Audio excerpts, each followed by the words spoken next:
Hare Krishna. My name is Ajita Das, and on behalf of Education Ministry of the International Society for Krishna Consciousness, I would love to welcome our guests here, His Grace Amoghalila Prabhu, His Grace Gauranga Darshan Prabhu, and His Grace Amarendra Prabhu. So these devotees, they don't need any introduction. They're already extremely well known, and their credentials devotionally and outside are wonderful. But we'll initially start with a little bit of 1 minute intro, and then we'll focus the conversation today on the importance of Srila Prabhupada's books, why we should read the books, and how we can kind of inspire ourselves to read the books further, and what are the techniques and tools and all the wonderful things that these devotees have figured out to help us read the books better and understand them better and practically apply that in our lives better. So starting with Amoghalila Prabhu, 1 minute introduction for all of us.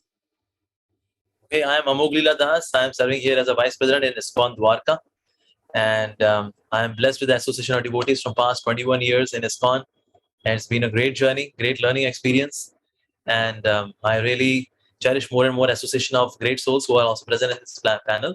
And it's been really great. And I request all the devotees to kindly read Srila Prabhupada's books. This word read is there in English as well as it is in Hindi as well. Read is also the backbone, read ki haddi. So in Bhakti, I would say it is also a backbone for all the devotees. So we must read Srila Prabhupada's books. This is my personal experience. When in the year 2000, I was a new Bhakta. I used to see devotees, some maybe sitting on chairs or underneath a tree, but they are discussing, having philosophical discussions for hours and hours. But now I see that those views are no more visible or visible to, they are quite less. But yes, I pray that all the devotees, they get into that, this intoxication of reading Srila Prabhupada's books. It's actually a kind of intoxication. It's an addiction. But those who get this, they are really blessed. So I pray for them. Hare Krishna. Hare Krishna. Gauranga Darshan Prabhu. Hare Krishna. My name is Gauranga Darshan Das. I serve in Govardhan Eco Village as the Dean of Bhaktivedanta Vidyapith Research Center. And I have joined Brahmachari Ashram in 2009 in ISKCON Chowpatty. And in 2010, we shifted to Govardhan Eco Village. And 2012, our authorities have given us this mandate that I should be starting a Vaishnava school to teach Srimad Bhagavatam and Bhagavad Gita and Chaitanya Charitamrita to the new joined Brahmacharis. And eventually it has become a training program for multiple people beyond just Chowpatty new joined Brahmacharis. And I have been writing some books also since 2015. So the first book, Bhagavad Subodhini, was launched in 2015, Radhashtami. And today we are Radhashtami here again. So, yeah, I'm very fortunate to have the association of so many devotees. And I'm very happy to be with Amarendra Prabhu and Amoghalila Prabhu and yourself in this nice discussion about the importance of reading Prabhupada books and discussing the ways and means how to do it effectively. Hare Krishna. Hare Krishna. Amarendra Prabhu. Hare Krishna. My name is Amarendra Das. First of all, I want to offer my gratitude and obeisances to everyone present on the panel and all our viewers. I was born to devotional parents who are disciples of Sripad Bhakti Swarup Damodar Maharaj, a very dear disciple of Srila Prabhupada. And right from childhood, I was blessed by their, I would say, parenting and cultivation. And being part of the ISKCON Juhu temple in Mumbai, we had Srimad Bhagavatam, Bhagavad Gita, Chaitanya Charitamrita in our home. In fact, I kept this just for this presentation. I want to present the first book of Srila Prabhupada that touched my heart and is continuing. It's not an infatuation, but it's a lifelong journey of love. It even has the date in here. My aunt actually gifted this book in 1996. I'm not sure if it's visible. Ajit Prabhu, is it visible? Yes. So my aunt actually gifted this book to her father. That's my grandfather. And he didn't read it. So it was just on the shelf. And I used to come from school and just look at the painting of Krishna and just be fascinated. So beautiful. Who has painted? And how wonderful. And then when I started going to school in 6th grade, 7th grade, I picked up this book and started reading. So this was the first book of Srila Prabhupada, which imprinted my heart with some devotional sentiments. So Since then, I'm very, very fortunate to be in this movement, and currently I'm serving as the servant leader of congregational preaching here in ISKCON Atlanta. Wonderful. Thank you so much, Amrit. Welcome all of you. And I'll introduce myself. My name is Ajit Das. I am a disciple of His Holiness Romapad Swami Maharaj. I came to Krishna Consciousness at ISKCON Chicago as a student while studying at the Illinois Institute of Technology.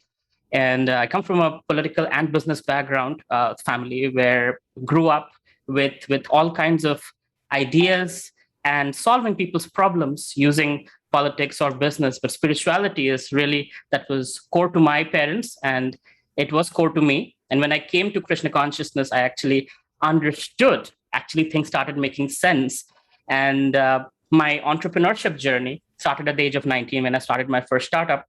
Same thing with my Krishna Consciousness when I took it seriously. And both have been helping me grow as a person, as a business person, as well as a aspiring devotee of Krishna. So I established the Krishna House, Krishna Lunch, and Krishna Talks in Chicago. Did college preaching for 15 years and then came down to India a few years ago. And right now I'm the managing director of Kolkata Ventures, the largest startup incubator in East India with 400 plus revenue generating startups. And many of those CEOs are actually now devotees because I use this as a means of also preaching to them. Every Friday, we have Philosophy Friday, where all these CEOs come together, they learn the Bhagavad Gita and how to apply that in their professional life as well as their personal life. And they have been reading Srila Prabhupada's books, transforming and becoming wonderful leaders, and their employees are becoming devotees and their families are becoming devotees. And that's how I choose to kind of contribute in a small way to Srila Prabhupada's movement. So that's a little bit about me. So I'll get to the questions. So my first question is, what is it about Srila Prabhupada's books? Because, in today's world, people are, at least our generation, don't read newspapers anymore. We are consuming content on Facebook, on social media. We hear a lot of YouTube, we watch a lot of YouTube podcasts, but reading Prabhupada's books, that's like Amoghlila Prabhu very rightly said. We don't see that anymore, at least in this new generation. So why is it important? Why do you think it is important? And if you can give some personal example of the benefits you have personally seen that, oh, thank God I read Prabhupada's purports. As a result, I'm able to do blah. So that others also can feel inspired, like, it's not enough to just hear those lectures, but read what Prabhupada wrote, staying up all night, and what's the benefit of it? So again, starting with Amoghlila Prabhu, if you so desire, please. All right, thank you very much. Of course, there are immense benefits, so many different kind of benefits that actually we receive by reading Srila Prabhupada's books. First thing is that immediately we see that there is a tangible leap in faith. In terms of organizational faith, that we are at the right place, faith in the philosophy, faith on the path. So immediately there is a leap increase, there is a significant increase in terms of faith. We become more determined. That's another benefit. We become more desperate for Krishna, because desperation is the key, because desperation is the mother of determination. So desperation also comes by reading Srila Prabhupada's books. There is genuine attraction towards Lord Krishna. I would say even chanting also significantly it improves by reading Srila Prabhupada's books. And also we receive a lot of maturity because if we see the world with charma chakshu, that means through these biological eyes, we would be bewildered. But when we see the world with jnana chakshu, then that's really a more mature vision. So that's why there are ups and downs in life, they come, whether in family life or even in monk's life. But when we start seeing the problems through the eyes of knowledge, then we stay stable, actually. But since most of the devotees, somehow this culture is getting weak in terms of reading. And that's why we are seeing problems with Charma Chakshu, and that's why we see that some of the devotees leave. Srila Prabhupada used to say that if somebody stays in Krishna consciousness, feel astonished. If somebody leaves, do not feel astonished. Because Maya's hockey can kick out anyone who is not reading Srila Prabhupada's books. It's very easy. So that's why I used to say, if somebody leaves Krishna consciousness, do not feel astonished. Somebody stays, feel astonished, because that means you are reading Srila Prabhupada's books, huh? Despite all of these distractions, you are reading, huh? Oh, that's very good. So that's why I would say there are so many benefits. And in fact, I would suggest if somehow GBC can inculcate reading as a part of our morning program. So that will be really great. In morning we have japa time, Guru Puja time. Maybe say half an hour. If that is there as a part of our morning program, everyone has to sit with the book of Srila Prabhupada and we have to read. If that can happen somehow, it becomes a compulsory thing as a part of morning program. That will be really great, actually. So many. Brilliant. Thank you so much, Prabhuji. Yes, Gauranga Prabhu. So benefit of reading Prabhupada's books. So actually, I am here in devotional service, trying to practice bhakti only because of reading Prabhupada's books. I must say that all credit should go to Prabhupada. As Amarendra Prabhu was just showing his Mukundamala Sutra book, that's one of my favorite books also. And he said that he liked that picture on the front page. In fact, I came to ISKCON because of seeing a Murali Krishna painting. You see that little Krishna with two parrots there, next a rose flower is there. So I just saw it. I just joined this ISC college. So on the first day in my college, when I went there, I saw this big Murali Krishna painting, big A2 size in my hostel room. I was about to join that hostel room. I told the cleaner that please don't remove this picture. I didn't know Kannada, I didn't know Hindi, and he didn't know English, he didn't know Telugu. I told him, please don't remove this. So I went and completed the admission formalities and I came back and the picture was not there. I asked him, I could recognize his face, I don't know his language. I asked him, where is that picture? But the answer that he gave, I didn't understand, but I understood that the picture is no more there. I was quite disappointed and dejected. Somehow my aunt was there right next to me. She said that it's available in ISKCON temple. I said, what is ISKCON? She said, it is available in ISKCON. I said, what is ISKCON? Is it which language is this? She also didn't understand it is International Society for Krishna Consciousness. She took me to ISKCON temple, Krishna temple on the weekend. Then I saw a big picture. I went just to purchase that picture. When I saw that picture, I wanted to purchase. It was 20 rupees. But the bookseller said, if you take Krishna book, this picture is free. I took the book also. I took the picture also. I kept in my room the big picture, and once in a while I keep reading the book, stories. So one of my friends saw me and said, are you an ISKCON devotee? I don't know what does that mean. So when he saw the picture and said, there are some devotees, ISKCON devotees who are chanting Hare Krishna in your hostel room, just ground floor. Would you like to meet them? Then he introduced me, then I came to ISKCON. That picture and that book brought me to ISKCON. So now I am here because of reading Prabhupada's books. And as far as benefits are concerned, as Amoglila Prabhu said, many things. I agree with all of that. These are my realizations too. But to summarize, there's a clarity in Prabhupada's books. I have read several spiritual books even before coming to ISKCON also, in my own way in Telugu. But the clarity that I got in Prabhupada's books is really immense and incomparable. Absolutely. And the Shastra Chakshu, we will be able to see the world. Prabhupada is speaking about Charma Chakshu. We will have some material vision. So Prabhupada's books actually give us Shastra Chakshu.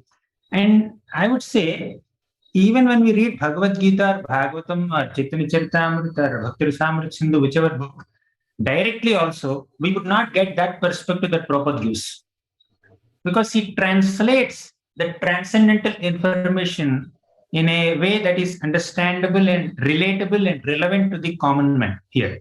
So we'll get that Shastra Chakshu. And more than the philosophy, definitely I like the philosophy. I appreciate and I follow the philosophy.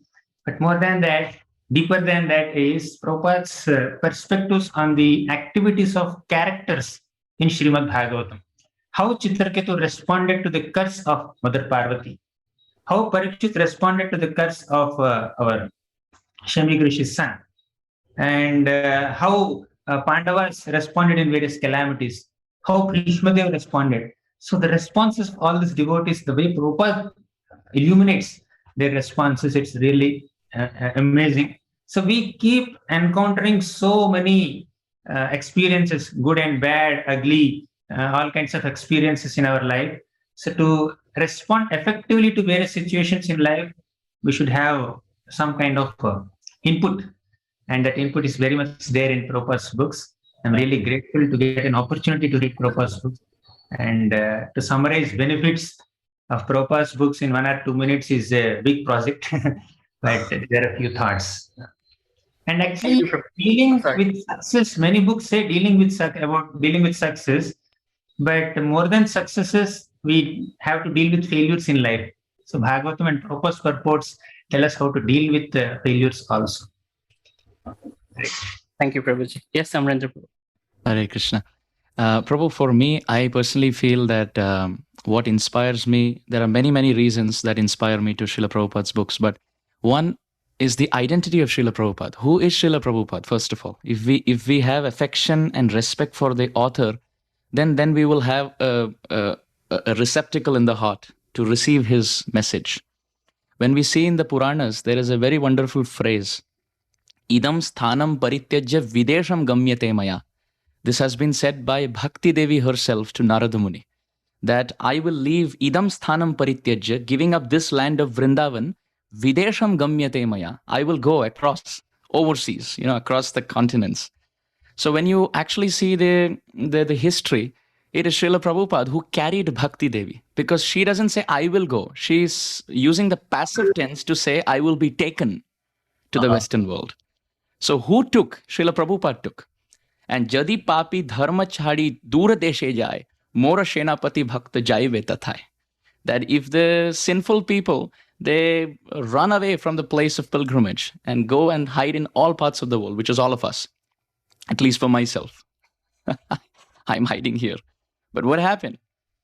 Mora Shenapati Bhakta Jaive Tathai. Mahaprabhu predicted, and Prabhupada is the fulfillment of Mahaprabhu's desire and Bhaktivinoda Thakur's desire. Bhaktivinoda Thakur had envisioned that Russians and Americans and Europeans, everyone would come to Navadvip Dham, and with intoxicated devotion, with hands up in the air, they would say, Jai Shachinandana Gaurahari. And they would do Navadvip Mandal Parikrama. So who fulfilled all this? It was Srila Prabhupada. So from three angles of vision, whether it's the Puranas, whether it's Mahaprabhu, or whether it's Bhaktivinoda Thakur, it comes, the trident of devotional desires and vision, it comes towards the point of Srila Prabhupada's personality. So that's one. Now, second is Prabhupada has so many contributions. But when we sincerely and seriously analyze, Prabhupada during the daytime, he met with the politicians, the leaders, philosophers. Prabhupada built temples. Prabhupada preached. Prabhupada did so many things. But there was one thing that consistently he did every night, which didn't change. During the daytime, his activities changed, right? From one place to another, from one continent to another, from one time zone to another, from one service to another. Whether it's the Mr. N in Mumbai, or whether it's some other struggle somewhere else. The details change during the day.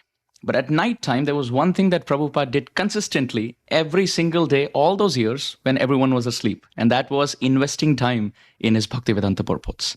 So if we agree to the transcendental preeminent position of Srila Prabhupada, and we agree to that limb of devotion that Prabhupada gave all his attention, he called it his heartbeat. If you want to please me, distribute my books, study my books. And Prabhupada said, study these books 2 to 3 hours scrutinizingly.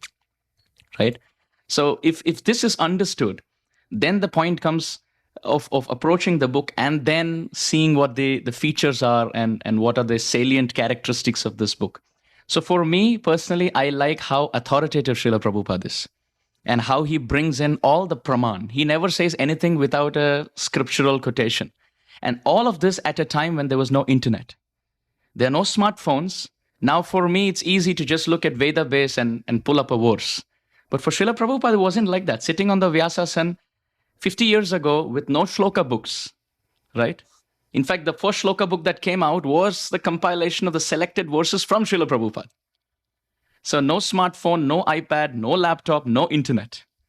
And Prabhupada is shooting verses after another. And Prabhupada wanted his disciples and followers to be like lawyers, quoting the verses as law book. They would quote from the law book. So I think that's what attracts me, apart from the different connecting examples that Srila Prabhupada gives. I will never forget the example that Srila Prabhupada gives in the Bhagavatam about the difference between an elephant and a fish when in water. Prabhupada says when the fish is in water, it's safe. But when the elephant is in water, or let's say it's in a river, although it's so big, it's swept away by the currents of the river. But the fish is not. Why? Prabhupada says because two reasons. Reason number one, elephant is in a foreign land. So however big it may be, it will be swept by the currents. But the fish is in home territory. So if we as spirit souls are in the water current of this world, we will be swept away by time. And second, Prabhupada says the fish is small, which means it represents humility. And the elephant comes with its pride of strength, and then it's swept away. So now these are natural phenomenon found in Mother Nature, but to connect them to spiritual concepts and make it accessible for one and all, I think it's phenomenal. Never was there a time in the history of any sampradaya that the conceptions of Radha and Krishna's sweet, wonderful, loving pastimes in Vrindavan were expressed in a language of worldwide usage.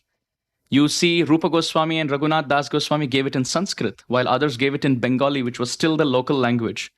But never was there a time when there was one language which was connecting all the countries around the world. And then the conceptions of Vrindavan Dham and Radha Krishna and Vigraha and Mahaprasadam and Holy Name and Vaishnava Association, all of this into the mainstream. It's like someone adding Charanamrit into the main flow of the river. So anyone who comes to the river is going to have Charanamrit now. So the English language is like the river, and Prabhupada put the Charanamrit of Radha and Krishna's glories. So the whole world is having this. So I feel the purpose of me going to an English medium school reached its zenith, fructification, by coming in contact with Srila Prabhupada's books. Beautiful.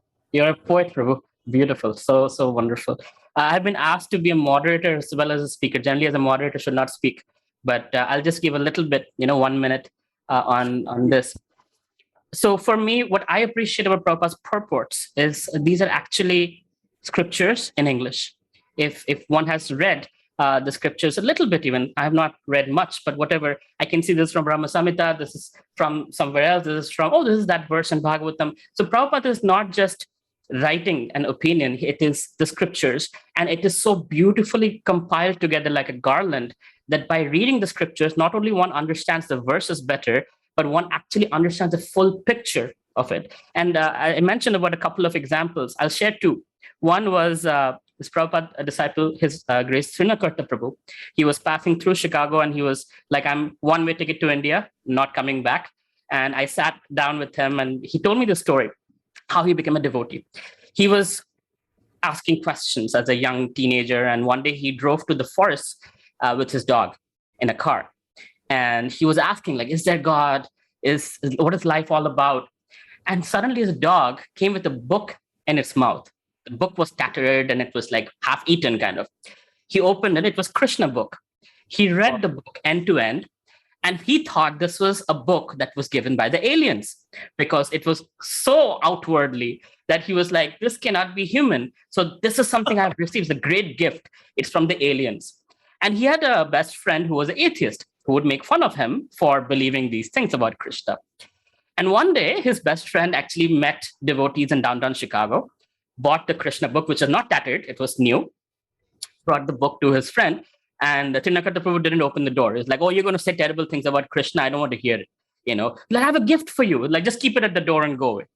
So this best friend, who was an atheist, put the new Krishna book inside the door and left. And Srinakarta Prabhu opened the door, saw the book, like, oh my God, there is another copy in this world. That's amazing. He opened it, there was a card. And at that time, Chicago Temple was in Evanston, not where it is right now. And there was the address and phone number and everything there. Immediately, he got out and he went to the Evanston Temple and dedicated his life to the Hare Krishna movement. So that's another way of looking at how a book had an impact. I'll share one from my personal example. So when we would do, I was running Krishna House in Chicago. We used to have morning classes. And as Amoglila Prabhu said, there was reading, So it was very mystical. What we would read in the morning as devotees, somehow or other, either a Mayavadi or a person from another faith would come and challenge us on exactly those topics.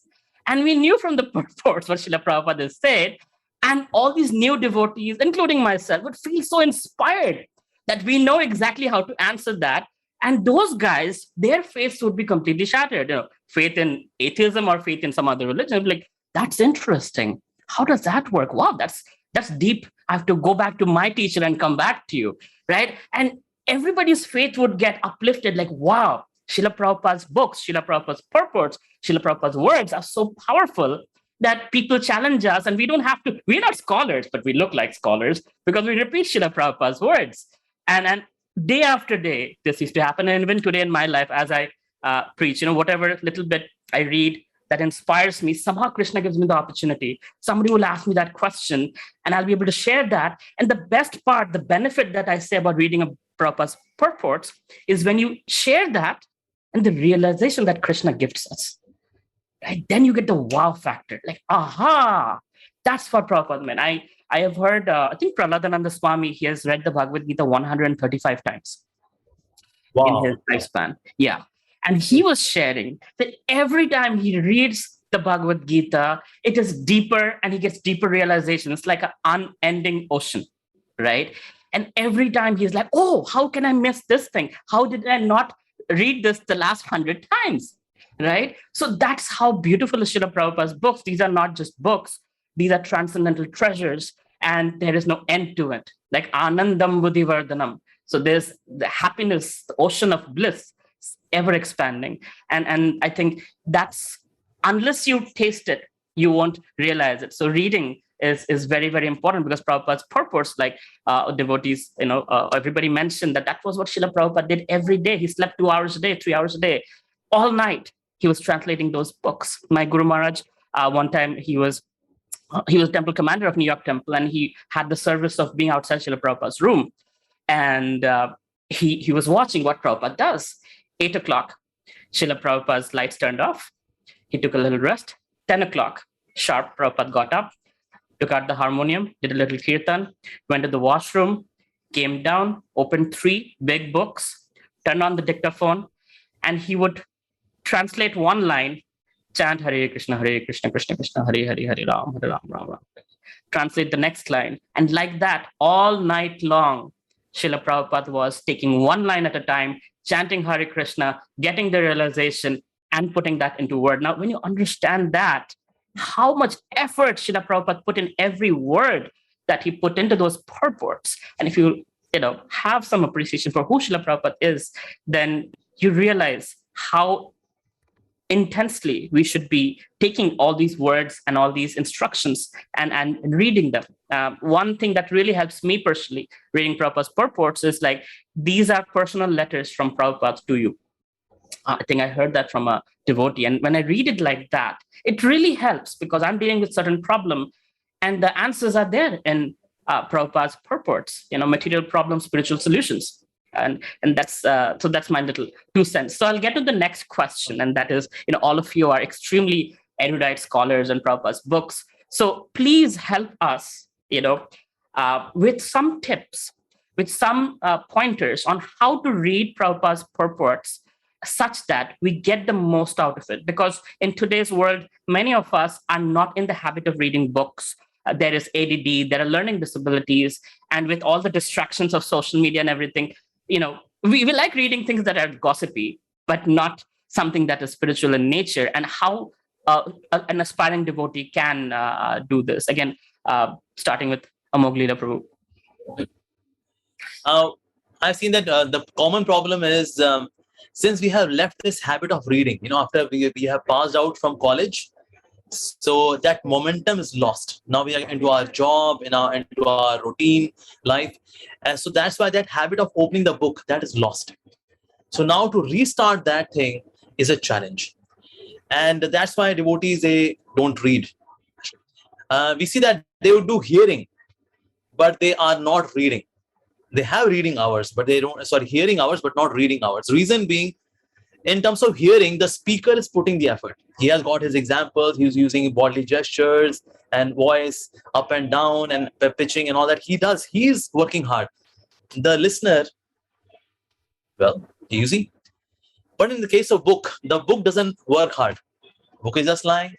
Whether you fall on the book, whether you are understanding or not, you can't ask a question.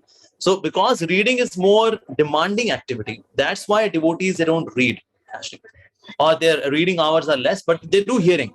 And they are also doing reading, and then they are very very happy-go-lucky in terms of reading, that they're walking and they're hearing, but in terms of reading, they are weak. So how to start it? Anything which you are not able to do on spiritual platform, you should start doing on ritual platform. So that's required. Like say, for example, you'll see that like in India, people read Ramcharitmanas. It's like in UP belt, which is northern part of India.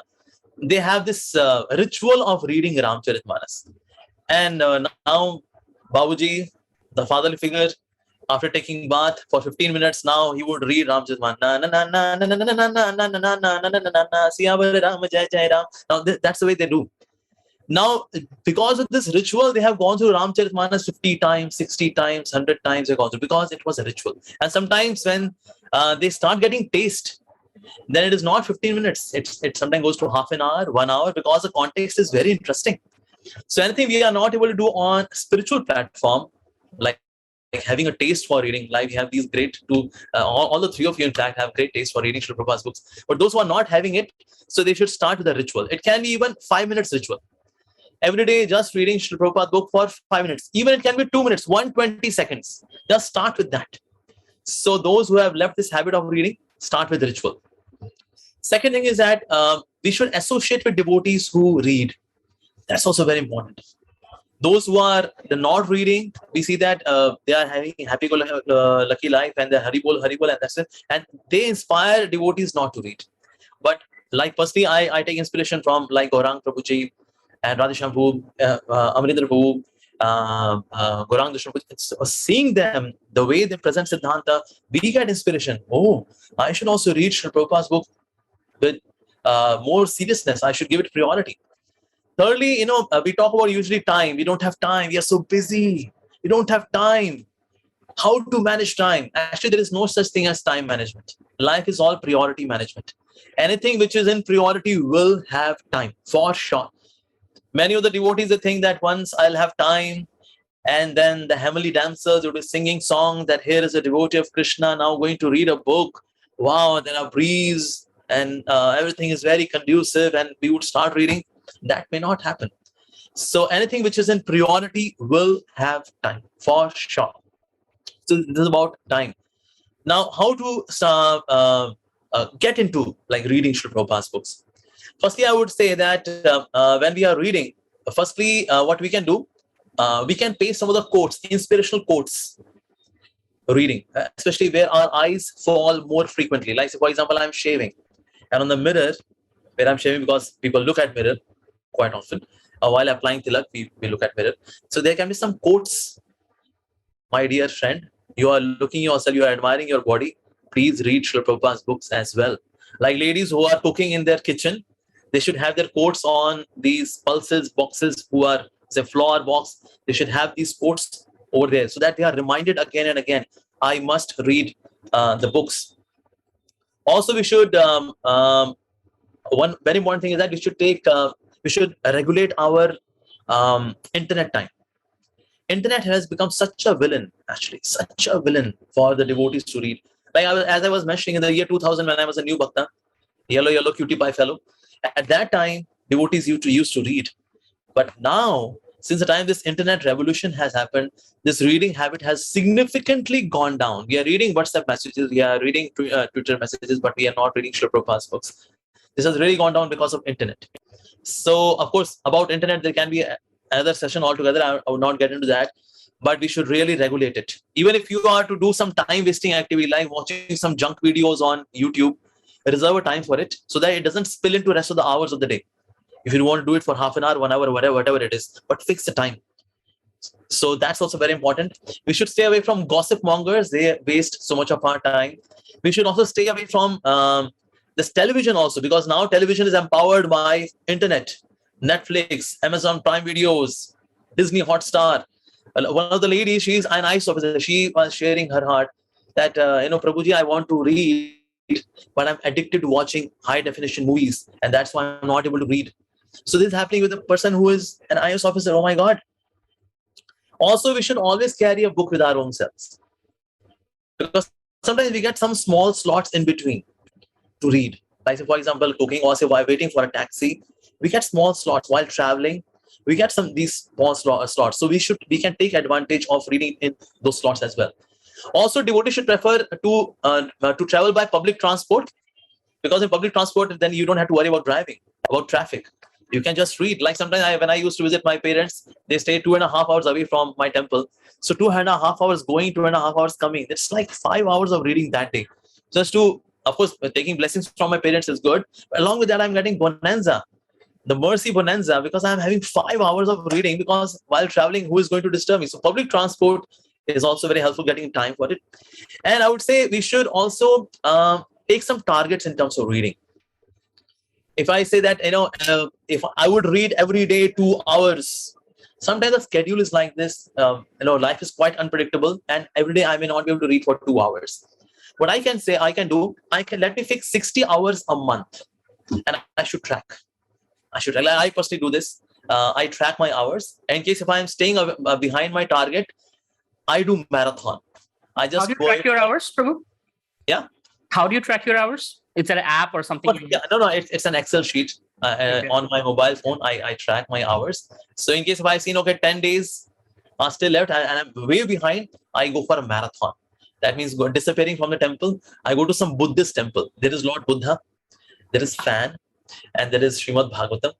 And I got some samosas, some lassi, some juices in my bag, so that in my lunch I can have it, take rest underneath some tree or so, and then continue that day marathon, going for say 8 hours of reading or 10 hours of reading, because I'm way behind my target.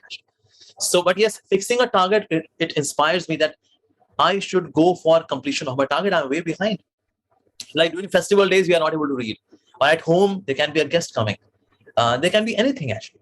So we should fix some hours. That's also very, very important. We should do that. Also, devotees should do regular revision. Many times we read and we forget. I read and I forgot. Why do we forget? Because we don't revise it.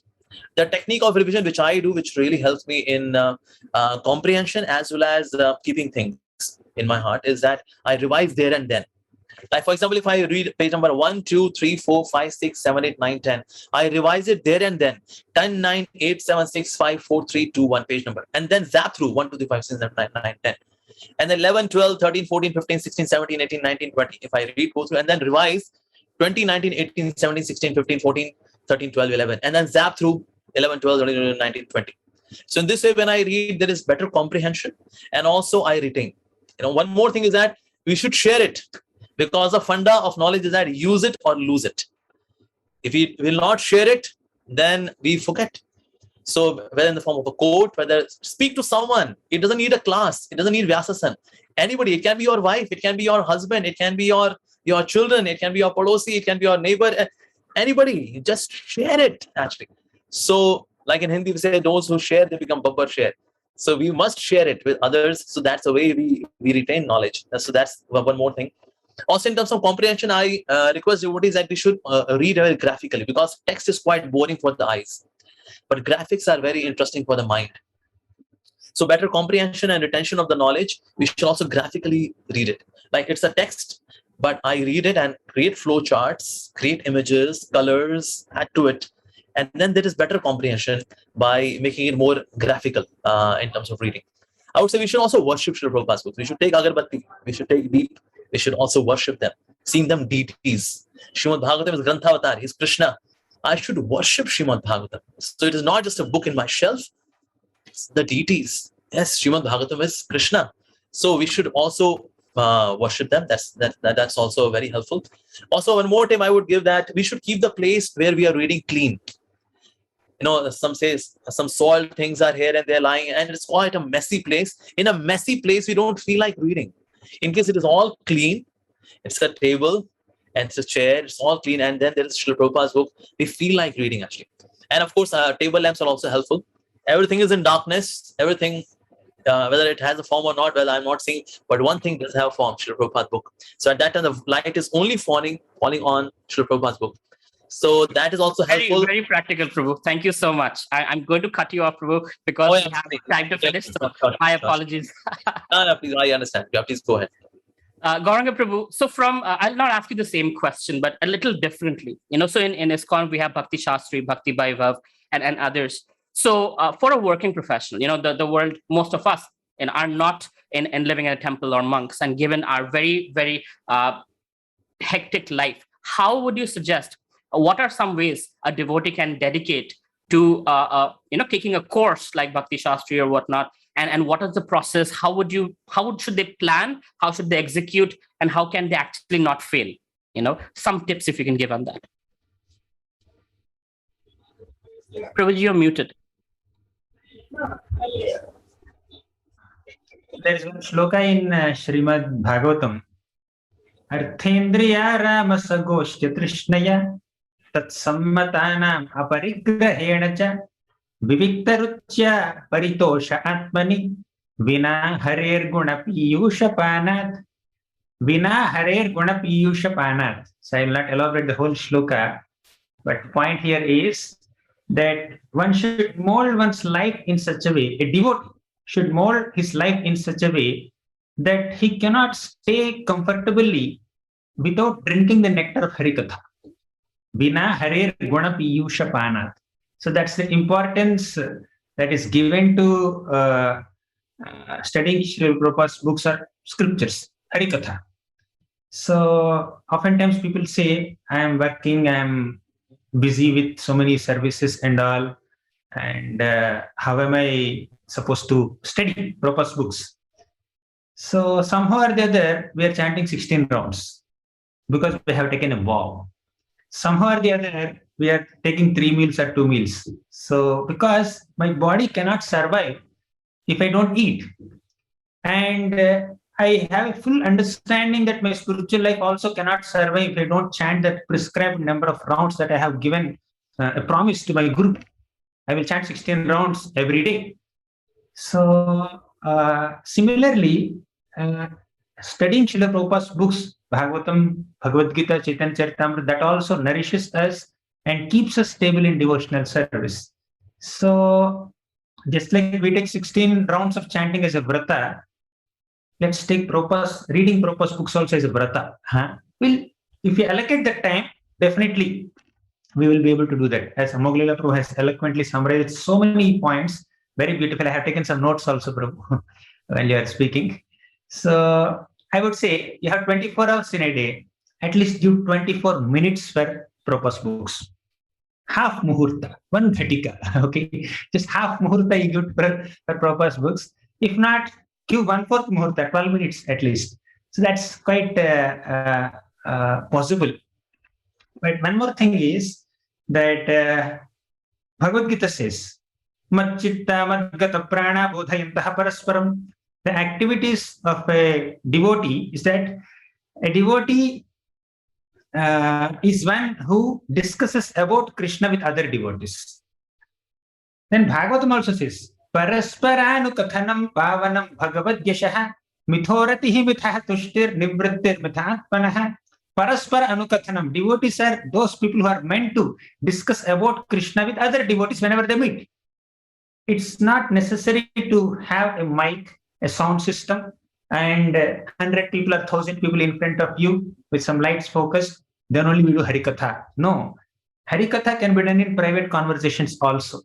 Even in our ISKCON Board of Examinations also, I was trying to make this point only. Chaitanya Charitamrita. How many organized kathas have you seen in Chaitanya Charitamrita? Mahaprabhu would sit with Haridas Thakur and Rupa Goswami. 3 of them. Harikatha.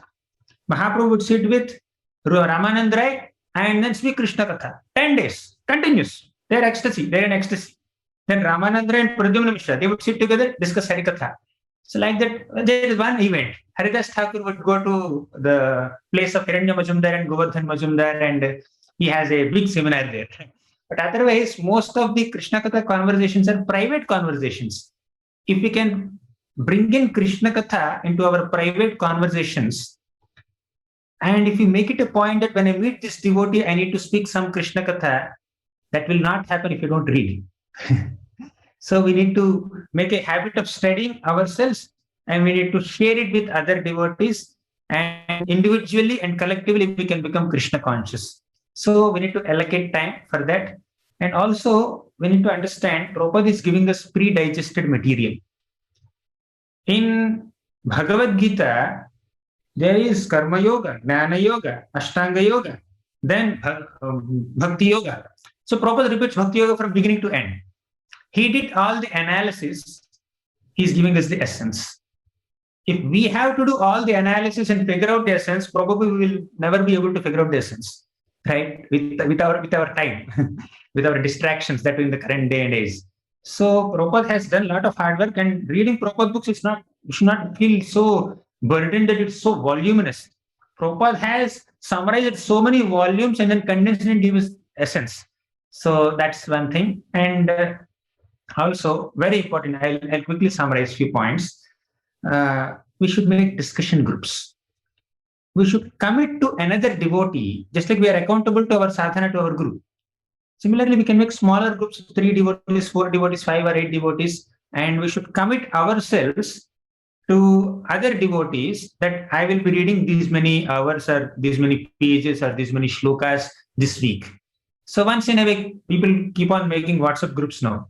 In a WhatsApp group of say 4 people, which is your study group, you can post the summary of what you have studied that day. If not that day, twice in a week or once in a week at least, in your own style, in your own words. So when you're writing, then you are making what you have read as your own.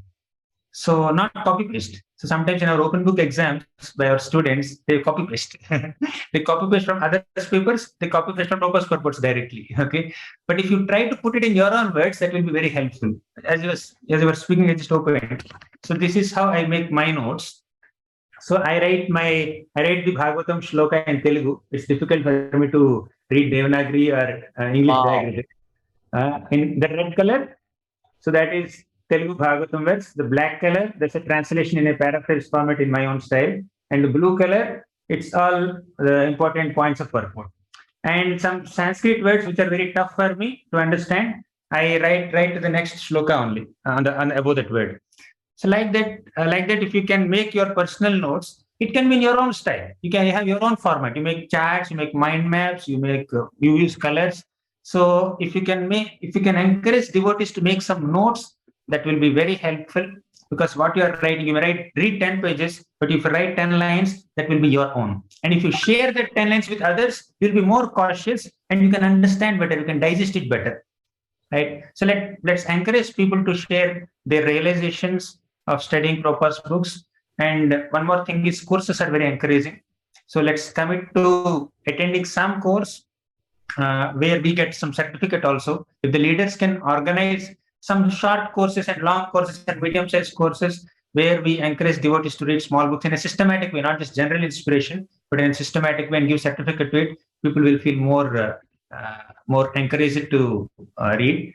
And one last suggestion I can give is that we can conduct target-oriented quizzes. Just like you are the moderator and you are asking questions to all of us. Similarly, if a senior devotee in a community, if he can give a target to the people in his community, okay, this month, let's try to read the first 12 chapters of the 3rd canto of Bhagavatam. You do according to your way, according to your practicality. By the end of the month, 31st March, so I'll conduct a quiz. Not in a threatening way, not to generate some unhealthy competitive spirit, but like an encouragement is given. So an organized effort to study and then conduct a quiz. And while conducting that quiz, when the devotee is responding with right answer and wrong answer, the moderator will get an opportunity to correct the answer and induce the philosophy. In a regular class, people could sleep. But when you're answering a question and somebody is giving an explanation on your answer, you can't sleep. So like that, we can encourage more engaging discussions amongst devotees, and we can conduct quizzes and exams, and we can have KBC, GBC, BBC. You know what is that? So 10 years ago, we had conducted KBC, Krishna Book Contest. Devotees are asked to read Krishna book, and after a couple of months, a quiz is conducted. That is KBC. We can have BBC also, Bhagavatam Book Contest. We can have GBC also, Gita Book Contest. So like that, we can have organized ways of encouraging devotees to study. There are many things. Thank you so much. So we actually, as it reminds me, in Chicago, we did something with the calendar. We gamified the calendar. So every month there was a goal given to all the devotees by the calendars. So they had a goal, and we made sure, that everybody. So Sunday feast they would come, and the Sunday feast lectures would also be aligned with those goals. So every whole congregation together are going in that, and everybody's kind of keeping each other in check, and that was wonderful. So thank you for that, Gauranga Prabhu. That was very, very innovative. Amrendra Prabhu. So you are a working professional, and you understand. I don't know if you're not married or not, but again, coming to the practicality of it, what a brahmachari can do with the reading aspect. I really appreciated Among Lila Prabhu. Start with 120 seconds. That's like right diet for me. But people of my level. So tell us from people who are not at that level, who are starting out and have a professional life or student life. How do you prioritize your time, and how can you tell others to prioritize for book reading, and some tips and pointers on that? So actually, it's just in line with what His Grace Gauranga Darshan Prabhu was showing. Is this visible, Prabhuji?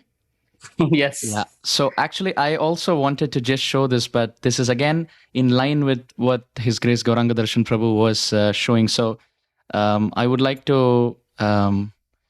So for example, this is just the bird's eye view of how it looks. But I'll also show you how it looks when it's just give me a minute. It's inspiring and scary at the same time, So here's the narrow view. So in Sanskrit you have the Vihangavalokam and you have the Simhavalokam. Vihangavalokam means the bird's eye view, and Simhavalokam means the lion's view. So the bird's eye view means it gives you the overall overview, but the lion's view means it's more microscopic.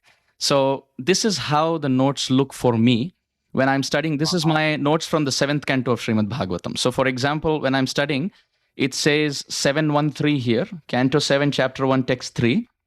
The verses of the Srimad Bhagavatam are in red.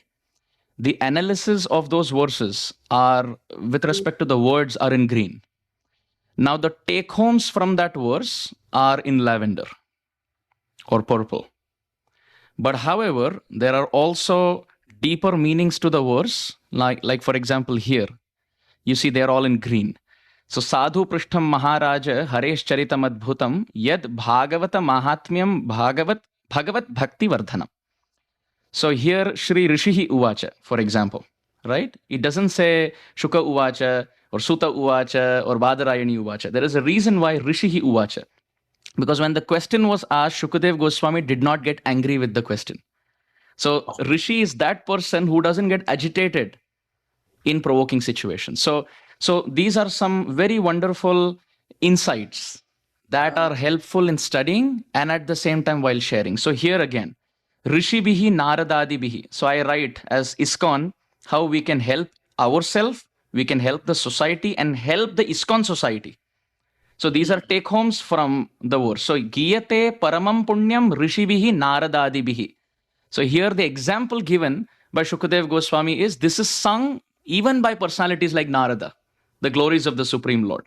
So this shows that when we are speaking and we make a point, we have to also substantiate with senior Vaishnavas who have also spoken on that same point.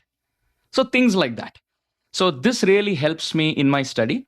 Apart from that, there is one more thing that I do with the study of Srila Prabhupada books, that is to make PowerPoints. So with every purport of Srila Prabhupada, I make PowerPoints. So for example, if Prabhupada is giving this as an example, how the bees collect honey from different flowers, right? So as His Grace Amog Lila Prabhu was mentioning, when I read it in a line, I may not understand, or it may be too boring at sometimes, depending on how the mind is conditioned. But when you see something graphic like this, it's very exciting, right? It's very exciting. So now if you just see this picture, you can elaborate to a great extent. So point number one, when you see this, it means that the bee is taking so much hard work to collect little honey, and see how much it has collected in its life. So the bees are our Gaudiya Vaishnava Acharyas, and these are the books coming in the form of Srila Prabhupada's purports. Wow. This is the nectar, right? So what we are seeing is this. But this is what Srila Prabhupada and our Acharyas have done from the commentaries. And what we are supposed to do is not just see it, We are supposed to do this. Open the lid and share it with others. Why? Because the next slide. Because we may think we are dogs in this world, but we are actually lion cubs. The material world, the material nature is like a place of dogs and puppies. And living in this world for since time immemorial, a lion cub is thinking it's a puppy dog. But we have to understand that our father is a lion. So Prabhupada's purports actually show us the mirror that you are not a puppy dog of this world. You are actually son of a lion, which is Krishna, Narasingha, right? So in this way, putting different examples in the form of pictures, like this is the example that I was mentioning: elephant in river, fish in ocean, immigration officer. Prabhupada says, easy journey to other planets. Just like you have to go through immigration to go to another country, to go to Goloka Vrindavan also without, or to other planets without immigration, not possible. Ash covering the fire flame. So the fire of Krishna consciousness is covered by the ashes of material contamination.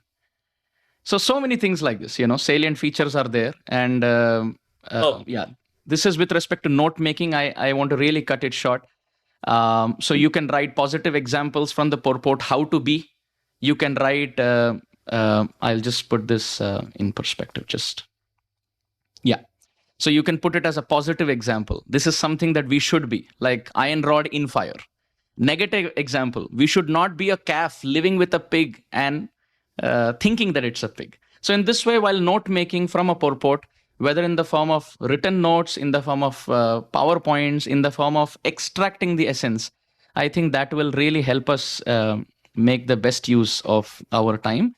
And all of this is in support, and it's just complementary to all the wonderful points that His Grace Amoghleela Prabhu and His Grace Gauranga Darshan Prabhu have already mentioned. So I'm not repeating them.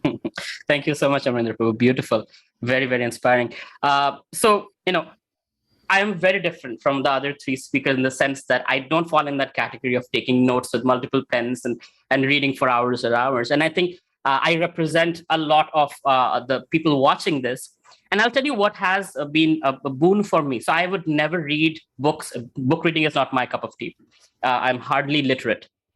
But when my college, my mentor was, my Guru Maharaj started the college program, and my mentor was continuing it, and his father was about to die. He had cancer, and Prabhuji would leave for 3 months. He said, well, if you don't take this up, what your Guru Maharaj started is going to just end. We have the best preaching program, a college preaching program in Midwest at least.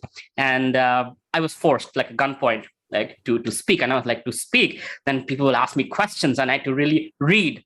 And that forced me to read very, very minutely. Until date, that's what I do. I put myself in those situations where I have to either give a Sunday feast lecture or speak at Philosophy Friday. And that forces me to read Prabhupada's books in such a way that I can understand it, live it. So I always say, give me a week's time to prepare, right? So I'll read, and while I'm showering, while I'm I'm constantly thinking and living the purports, and that helps me internalize the message. And thereby, when I'm speaking, by that time, Krishna has already given a couple of realizations, couple of points, and I could somehow touch some hearts. That's one. Number two, I'll share that I actually use the same thing for an innovative preaching program. So in my university, we are known for having a lot of international students. We have the highest number of Chinese students, and Chinese students have to spend 70 hours a semester for internship just to learn the language. And I was recruiting heavily for preaching purposes because I don't speak Mandarin, but we have all these Chinese population and they need to learn Krishna consciousness. So how do I do it? And my Guru Maharaj very much interested in Chinese preaching. So I hired like 10, 11 interns. And I was told very specifically, International Society for Krishna Consciousness cannot talk about God. You cannot tell them to do anything with religion. I'm like, that's okay. I said, okay, look, here are some books. So these were Tamal Krishna Maharaj's books in Mandarin. I said, these are books. I don't understand Mandarin. So would you please read these books and create PowerPoints for me, right? So they made the PowerPoint, like Amarendra Prabhu showed. So they had to understand it, study it, made PowerPoints, and they were having realizations, right? And they were like, this is so good. And they come from completely atheistic background in China, communist country, right? And they were making PowerPoint that said, okay, now can you arrange these events?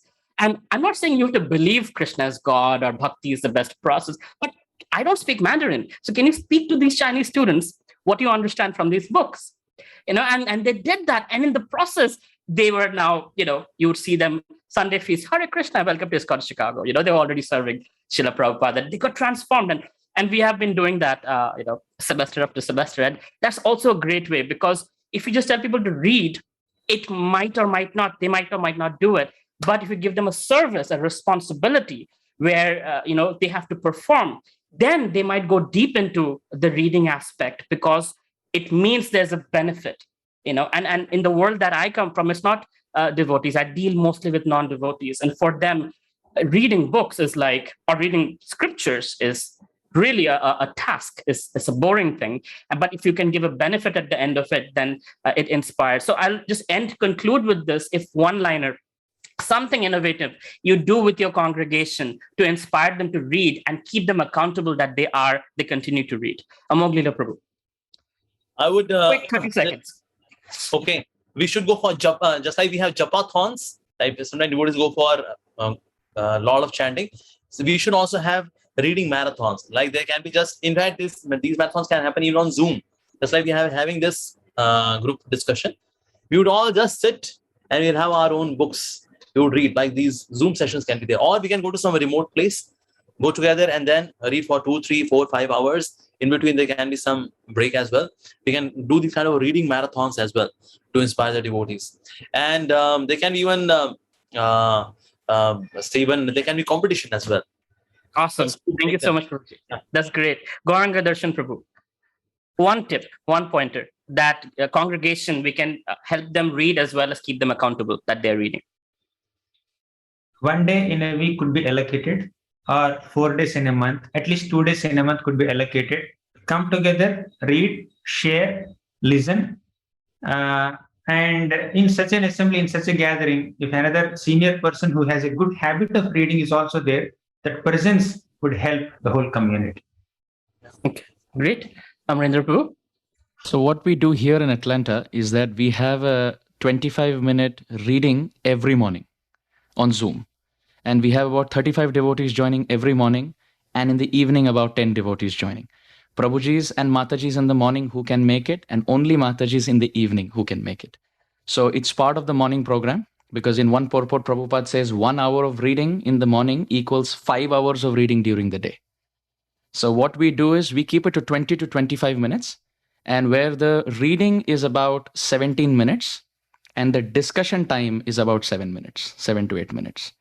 So Phenomenal. This is how we go, and we go a few pages. The spirit or the intention is not to cover a lot, 4 to 5 pages a day, but then that goes deeper. Fantastic. Thank you so much, my dear Prabhus.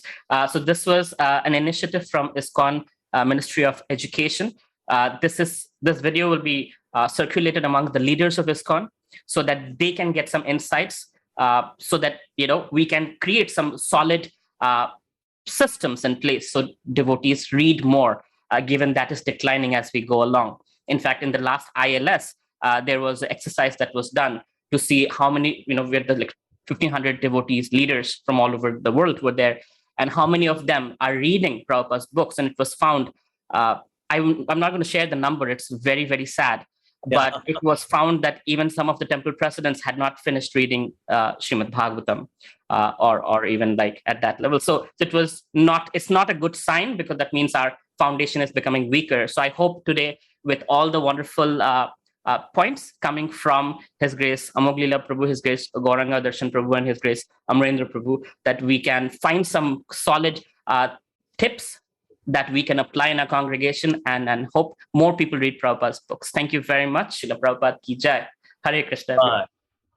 Hare Krishna.